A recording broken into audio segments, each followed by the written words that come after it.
acho que a gente vai trabalhar com a criança, ou com a expressão, quando a gente está na busca dos arquétipos, dessas verdades fundamentais que existiriam para cada um e para todos, né? Porque ela passa por isso.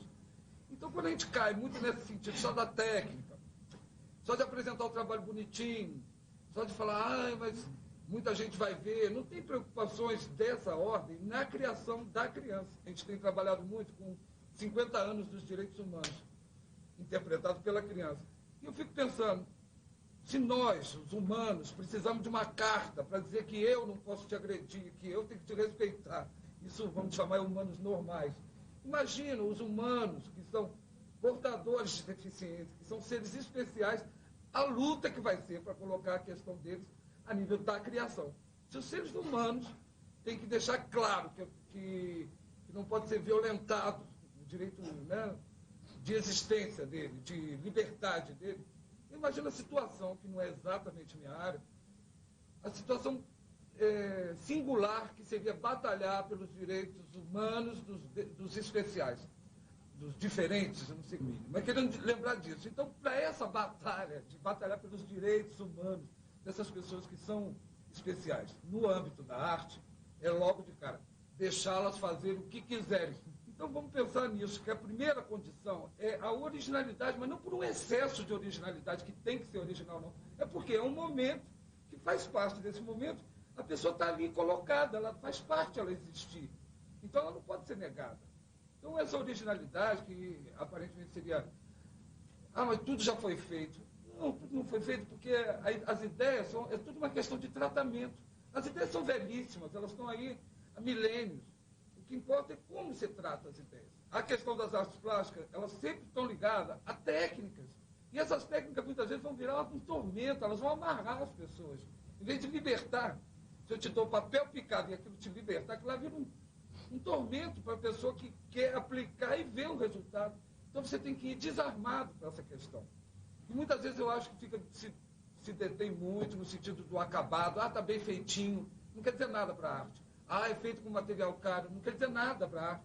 Você pode usar materiais caríssimos e a coisa não ser arte de nada. Nada de nada. Porque a coisa tem outra autenticidade. Em compensação, pode ser num saco de pão e está tudo ali. Então não tem arte, esse parâmetro, entendeu? De porque nós estudamos horas e horas, e daí, se não foi sentido, não interessa. Tem que ter algum critério, senão tudo é arte. Aí vem aquele tudismo, eu acho isso, aí vem com aquele desenho da Mônica. É genial o desenho da Mônica, mas é lá do Maurício.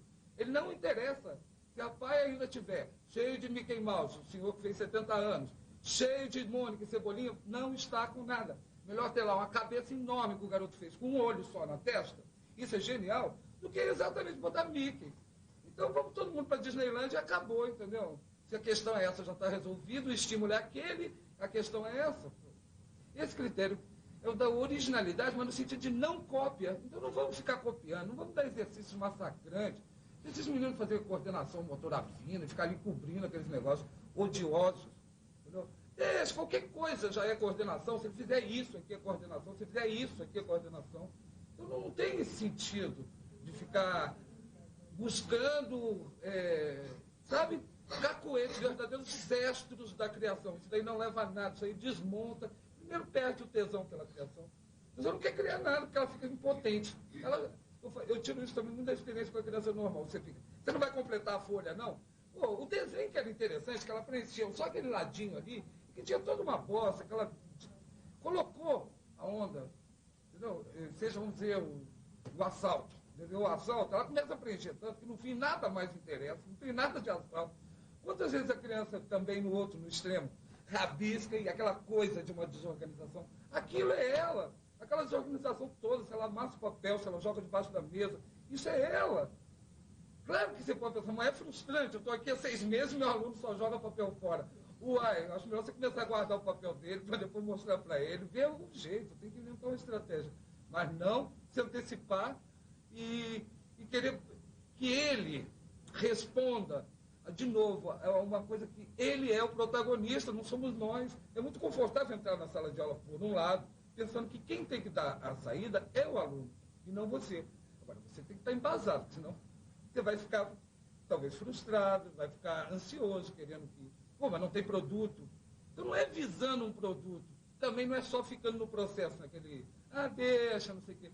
Eu acho que é um caminhar, é um jeito de encadear lá. Eu acho que é uma verdadeira declaração lá de um para o outro, em relação ao grupo, né, o professor e o grupo dele, de que eles vão construindo alguma coisa. É um código. Eu acho que é como ter... Primeiro tem que ter muito prazer para mexer com isso. Porque não interessa...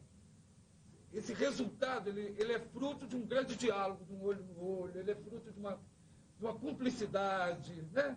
Ele nasce de uma coisa muito mais de relação humana, de vivência e convivência, do que exatamente uma prática de arte. Senão a gente estaria até sendo muito arbitrário, né? Porque até tem muita discussão se criança faz arte ou não faz arte, né?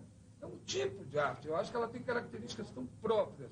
Nós temos um momento fundamental, que é que nós podemos contribuir, mas que ela não seja, então, de repetição, de mera repetição de modelos, de mera repetição de atitudes. Esse cria, esse não cria. Não tem isso em arte. Tem gente que fala, porque o João, como ele é maravilhoso, o traço dele é lindo. Aí o outro é todo tremido, o traço dele não é de boa qualidade. Mentira. A família dos traços, das formas, é a família que abriga todas as formas, que ama todos os traços. Então, ela não tem esse preconceito. Isso é coisa do professor, da cabeça do professor.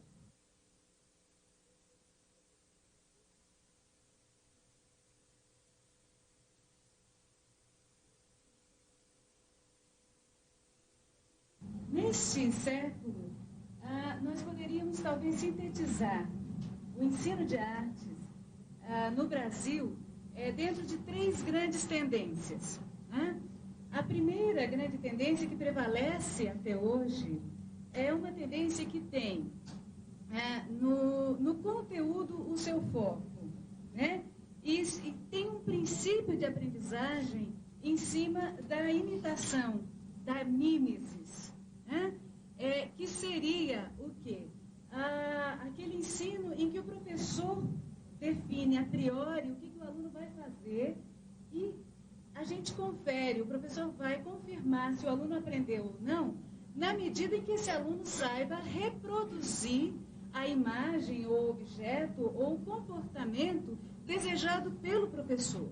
Ou seja, o aluno, como foco de interesse, ele não está sendo considerado muito nesse processo. Aliás, ele não está sendo considerado nada. Nós temos, por exemplo, padrões de ensino de desenho, de pintura, em que, em um determinado momento, o aluno começa a pintar, a desenhar exatamente como o professor, né? Eu tenho alguns exemplos, inclusive, de pessoas adultas que estudam comigo na faculdade, e outro dia, umas pessoas estavam fazendo relato. Se eu olhar a pintura dela e a pintura do professor do ateliê em que ela trabalha, você não sabe qual pintura é de quem se não tiver assinado, né? Ou seja, onde é que ficou a digital, individual, pessoal, a marca dessa pessoa, na medida em que esse ensino priorizou a imitação do modo de agir de quem está ensinando.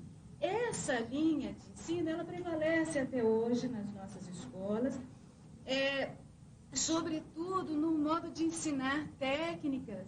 Por exemplo, nós temos, infelizmente, a gente ainda tem prevalecendo muito nas escolas, os desenhos mimeografados.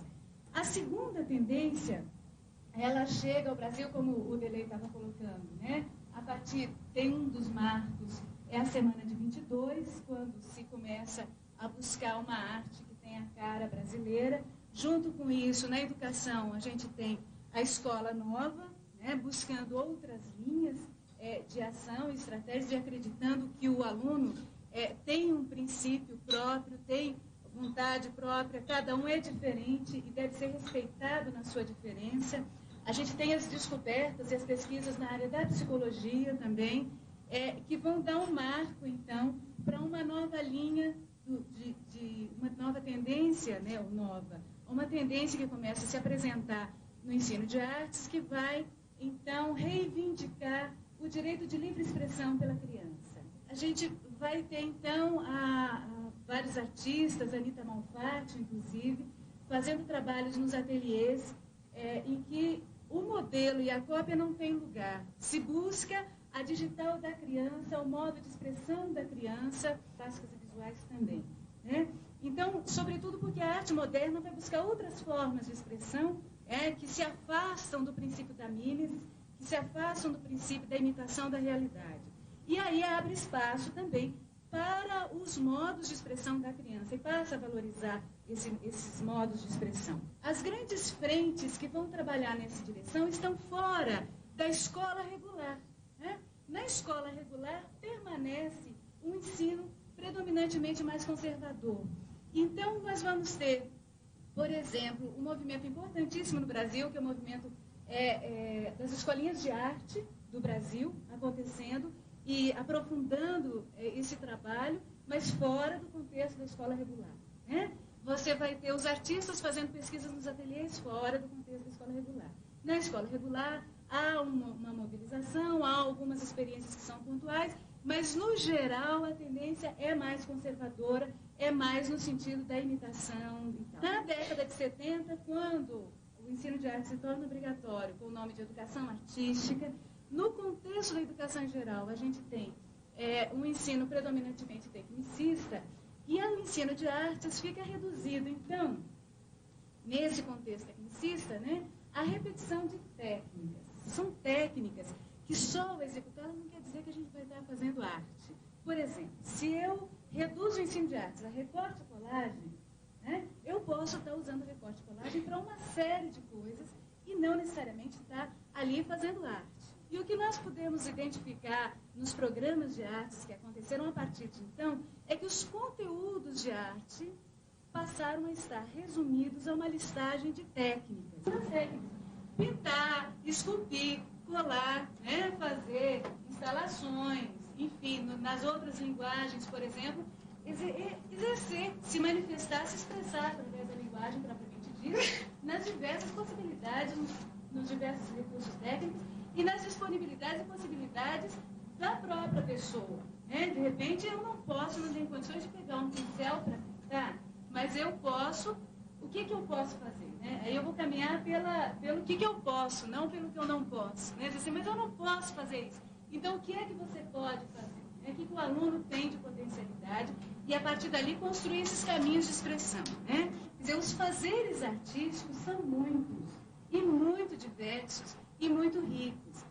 Via de regra, na academia, existe um certo preconceito, né, em relação à arte popular, né? A arte regional, e que, no entanto, a escola deve dar abrigo, está abrindo espaço para essas produções, até porque essas produções são as produções que estão mais próximas do nosso aluno, mais próximas do professor, e que a gente tem muito exemplo de muita produção de qualidade. A sensibilidade estética, ela está na vida das pessoas, né? E é preciso que o professor esteja aberto para estar despertando essa sensibilidade, essa atenção e esse valor para os alunos. A gente precisa ampliar essa compreensão do fazer artístico dentro do ensino que é voltado para o portador de necessidades especiais, ampliar dessa visão mais mecânica e fragmentada desses fazeres que não são artísticos, que são fazeres técnicos específicos, para uma visão artística mesmo, porque nós temos muitas ações, muito o que fazer dentro do nosso contexto social, que passa pela sensibilidade estética, que passa pela compreensão do mundo expressiva, né, do que simplesmente essa coisa fragmentada. Para que isso tudo seja possível, é preciso que o nosso professor, que vai estar assegurando esse ensino de artes, seja caracterizado como professor pesquisador. Aquele que nunca está satisfeito com um trabalho acabado, porque não há um trabalho acabado. Há um processo em construção contínua, e esse professor tem que estar buscando ampliar os seus conhecimentos dentro da linguagem artística, dentro da história da arte, da contextualização, dos fazeres artísticos, tem que estar ampliando os seus conhecimentos sobre o seu aluno, sobre as necessidades do seu aluno, os interesses, as afinidades, né? E tem que estar, então, a partir desse equacionamento, propondo caminhos nessa inserção do aluno, da criança, do adolescente, do adulto, no mundo das artes. E, a partir daí, ampliando sua visão de mundo.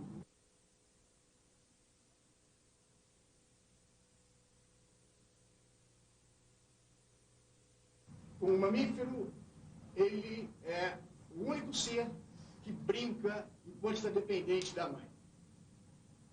E, ao brincar, ele está aprendendo, ele está exercitando habilidades. O homem é o único animal que ri. E o homem inteligente é aquele que consegue rir de si mesmo. Aqui eu toquei no primeiro tópico que define teatro numa das suas essências, que é o brincar. Play, jouer, em francês, spiel, em alemão. Várias línguas usam essa palavra jogo ou brincadeira para teatro. E por que isso? Porque teatro é jogo, é brincadeira. As artes agora estão no mesmo nível das ciências enquanto forma de conhecer o mundo. Elas estão no mesmo patamar no ensino fundamental e continuam também no decorrer até a universidade. E é esta relação entre o texto, os atores e os espectadores é que define o teatro enquanto meio de comunicação artística. A função do professor não é formar artistas, é formar seres humanos, sensíveis, capacitados para ver esse mundo. Cada vez está mudando, nem nós sabemos como nos relacionar com ele. Mas pelo menos isso sabemos.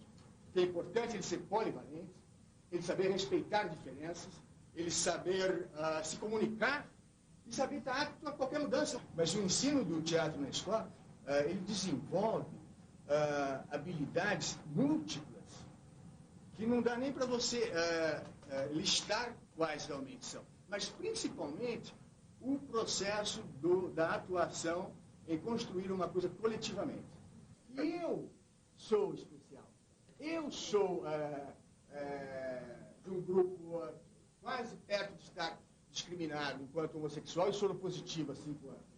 E eu fiquei pensando assim, se nessa situação me colocasse numa escola, num lugar, para ficar só com pessoas assim, como é que seria a minha vida? Um inferno! Eu acho que as APAES, eu não sei se existe nos Estados Unidos, mas tem que dar um jeito de estarem dentro de escolas normais, públicas, porque essas crianças vão viver no mundo também, não só no mundo delas, de pessoas iguais. Eu acho que a gente está nessa busca de uma coisa autêntica. Por isso que eu estava chamando. A distância da cópia, ela nasce na autenticidade. A autenticidade, primeiro, da verdade, da emoção, né? Do sentimento. Nas artes plásticas também é previsto, e não é tão exercida e exercitada, é a criação coletiva. Tem pessoas que têm dificuldade imensa de falar, mas como que eu vou lidar, eu estou falando de turma no genérico, com a criação coletiva? Pois é uma descoberta boa de se fazer. Em artes plásticas você pode criar. O que ela pede logo de cara é uma dimensão maior. Que todos nós criarmos num papel desse tamanho, de proporções muito limitadas, fica uma coisa impossível. Teria que ter uma afinidade extra, né? Mas, em compensação, se você cria, né, modos disso acontecer, seja aumentando, seja criando uma velocidade, pode ser papéis pequenos, mas que tenham quantidade, às vezes não é tão grande, mas são módulos que podem se repetir.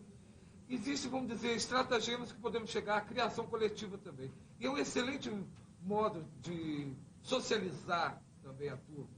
Artes plásticas, ou outras artes, elas têm uma coisa muito individualista, que é eu realizo, eu faço, e vocês apreciam ou não, né? E essa hora de construir junto, de fazer, não só o desenho é uma linguagem milenária, ele não vai se esgotar, falar, tudo já foi feito no desenho. Não é verdade. Ele é uma eterna novidade quando ela lembra que desenhar é uma extensão do corpo. Eu desenho quando eu estou aqui falando, que é o design. Se hoje se fala até de design econômico, que gerencia a todos nós, é um design econômico das autoridades financeiras, então desenho. Então, já tem essa coisa íntima, né? Então, eu acho que um jeito de desmoronar também essa coisa individual, de falar, fulano desenha, o ciclano não, também é de buscar tentativas, né? E aproximações de construir junto o objeto plástico visual também.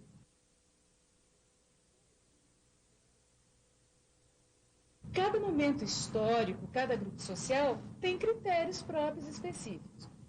Antes, no século passado, nem se considerava os rabiscos que as crianças faziam, porque o modelo de arte que prevalecia não tinha modelos muito fechados de soluções plásticas que achavam que a criança não sabia, ela tinha que aprender. Só no momento que ela começasse a repetir com precisão aqueles padrões visuais, é que ela estaria começando, então, a ser respeitada. Né? Como a criança não dava conta disso, os seus rabiscos não eram sequer considerados. Você tem aí, então, padrões muito fechados, né, plásticos, que vão ser considerados os padrões bonitos, os aceitáveis e tal. A partir, então, da arte moderna, os rabiscos tomam conta das telas dos artistas famosos, né? Picasso diz que desaprendeu a pintar, desaprendeu a desenhar para aprender como as crianças. Juan Miró faz todo um grafismo que se aproxima do rabiscar infantil. Os critérios mudaram, né? Então, se você tem como referência, por exemplo, o século passado, você vai ter critérios que vão exigir um desempenho da criança que é diferente dos critérios de uma arte moderna, que vão até respeitar o desempenho da criança como um padrão estético desejável, né, a ser produzido pelo artista. Me parece, e aí eu defendo o que o Delay coloca, que o critério de produção seja a verdade de quem produz, né? E aí no sentido qual? Cada pessoa tem uma digital que é única no mundo, não é verdade? Essa digital não é só no dedão, né? É no seu modo de ser no mundo, no seu modo de estar no mundo. A arte, então, vai ser tão verdadeira quanto mais sintonizada estiver com essa digital do indivíduo, mas cada pessoa também tem uma digital enquanto grupo social a que ele pertence, enquanto cultura, momento histórico, geográfico e social que pertence, né? Então, esse fazer artística, essa produção, tá, vai ser de tão maior qualidade quanto mais sintonizada tiver com essa verdade, né, do grupo que produz e da pessoa que faz parte desse grupo. Temas levarem para em montagem de trabalhos ou para apresentação ou em visual, ou em teatro, em dança, para escapar dessa essa reprodução simplesmente de folclore, de dança, coisas existentes e tudo mais. Eu acho, eu não sei, eu sempre estou propondo para uma pessoa de fora, se faça uma peneirada no que eu estou falando. Mas, por exemplo, uma coisa que eu falei ontem que a gente deveria ousar e utilizar é a questão de rirmos das nossas tragédias, das nossas dificuldades. Por que não colocar, por exemplo, aproveitando a história do Patinho Feio, a minha cabeça, não sei se é loucura isso, mas um mudo que tem o sonho de ser cantor e não consegue. E todo mundo zomba dele, e numa solução outra, numa peça, ele acaba como um baita showman, dublando, aparece dublando no final, um cantor, e é um sucesso no país e põe todo mundo para trás. Um outro que eu pensei também seria de uma pessoa que não tem braços, mas quer ser o sonho, isso é baseado no mito do Patinho Feio, né? Mas que precisa ganhar um jogo, um basquetebol, por exemplo. E outra pessoa empresta os 2 braços para essa pessoa e juntos eles conseguem, eu não sei, a partir desse tipo de coisa, e gozar, rir a respeito das dificuldades que encontram na vida. Voltando ao assunto tema, acrescentando ao assunto tema, trazer coisas das vivências deles. O que as pessoas vivem em casa, transformar isso em cena, com um cuidado, um limite muito grande de não fazer psicodrama. É de fazer arte. Tentar, para fazer arte, a gente enfatiza, aumenta, procurando o riso ou o choro. Mas eu acho mais importante atacar pela risada, que é altamente saudável. Tá? Então, é fazê-los rir das coisas que acontecem. Com o gesto, você faz com que a pessoa, com o tempo, quer queira, quer não, abra a sua alma. Muito mais do que com a palavra. O teatro falado, ele acaba criando determinadas... permitindo que a pessoa que está no palco crie determinadas barreiras. Com o gesto, isso é impossível. No processo educativo, através do teatro, eu acho que a maior arma que a gente tem é a arma do gesto. Se eu boto um garoto na frente para representar alguma coisa e coloco palavras na boca dele, muitas das vezes ele se arma através dessas palavras e cria uma certa barreira e não mostra o seu verdadeiro espírito. Quando você chega a essa verdade do desenho do rosto ser o desenho da situação, o desenho do gesto ser o desenho da situação que está sendo pedida para ser representada, é o momento que a gente conseguiu fazer com que o ser humano que está por trás daquele ator que está no palco abra o seu coração e diga, olha, eu estou aberto a trocar a minha experiência. Esse é o momento que a gente, no teatro, no processo de educação, eu, pessoalmente, esse é o momento que eu acredito de maior força, né, de maior energia do palco. Esse é o momento que eu acho que é o momento que eu consigo fazer com que o ser humano realmente apareça, muito mais do que o aluno, o professor, o ator, ou seja lá o que for.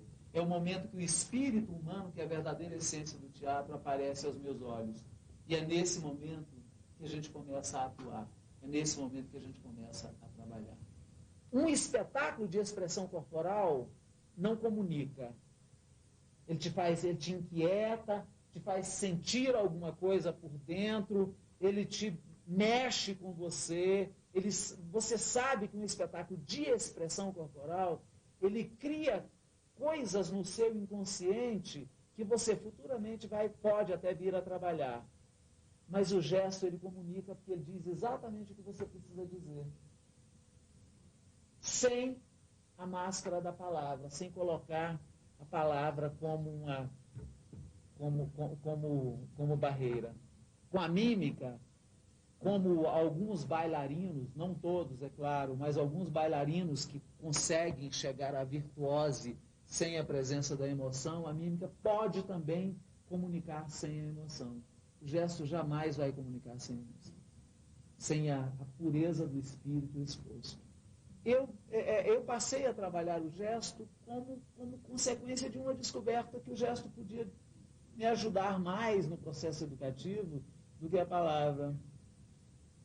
Se eu observar, eu sei que as pessoas estão sendo verdadeiras ou não através do gesto. Quando a gente está propondo levar a arte para o nosso sistema educacional e especificamente trabalhar o nosso aluno a questão da arte com ênfase e dando importância, é porque nós percebemos que através dela nós conseguimos desenvolver os nossos alunos, contrapondo até outras teorias e técnicas, às vezes, formais de reabilitação e de habilitação, que muitas vezes foram preconizadas como técnicas únicas para provocar o desenvolvimento desses indivíduos.